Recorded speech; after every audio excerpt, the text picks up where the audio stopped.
Rundunar 'yan sandan jihar Kaduna dai ta sanar da farma wasu 'yan bindiga da jami'an tsaro suka yi arba da su a kan hanyar Fatika ta ƙaramar hukumar Giwa, inda har suka kai ga kashe wani kasurgumin ɗan bindiga a ciki.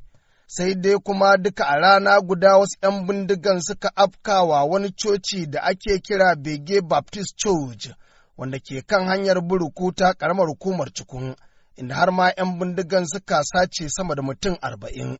Labarin Joseph John Hayab shi ne shugaban ƙungiyar Kiristoci wato kan a jihar Kaduna, kuma ya ce har zuwa daren jiya Litinin dai 'yan bindigan ba su kira waya ba. Jiya Lahadi da safe wajen karfe 9:30 a Bege Baptist Church da ke Madalla wajen Birinje kusa da Buruku, 'yan bindiga sun shigo sun kwashe mutane da dama a cikin sujada. An kimanta da cewa mutanen da sun kwasa da mata da yara da manya sun fi 40, amma da yamma wasu a cikinsu an sake su sun dawo. To saura dai suna hannun 'yan bindiga wanda mai yiwa sun ajiye su ne domin ta hanyar su ne za su iya ce ga abin da suke so. To har yanzu dai Litini da daren nan ba su riga sun kira sun ce ga bukatar su ba. Kokarin neman mai magana da yawun rundunar 'yan sandan jihar Kaduna game da wannan hari dai ya ci tura, saboda bai bani amsar sakon da na tura mai game da maganar wannan hari ba.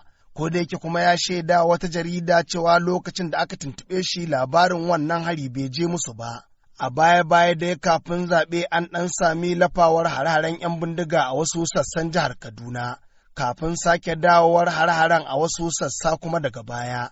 Shi yasa ma na nemi sakataren ƙungiyar tsaffin jami'an tsaro ta ƙasa Dr. Awal Abdullahi Aliyu dan jin shin ko me ke kawo hakan. Shi dan ta'adda har kullum da yakan yi kokari ne ya dauki damar da yake da ita ko ya samu ya yi amfani da ita. An yi zaɓe, mulki na kokarin juya hannu, saura 'yan kwanaki ƙasa da 30 suka rage a miƙa mulki.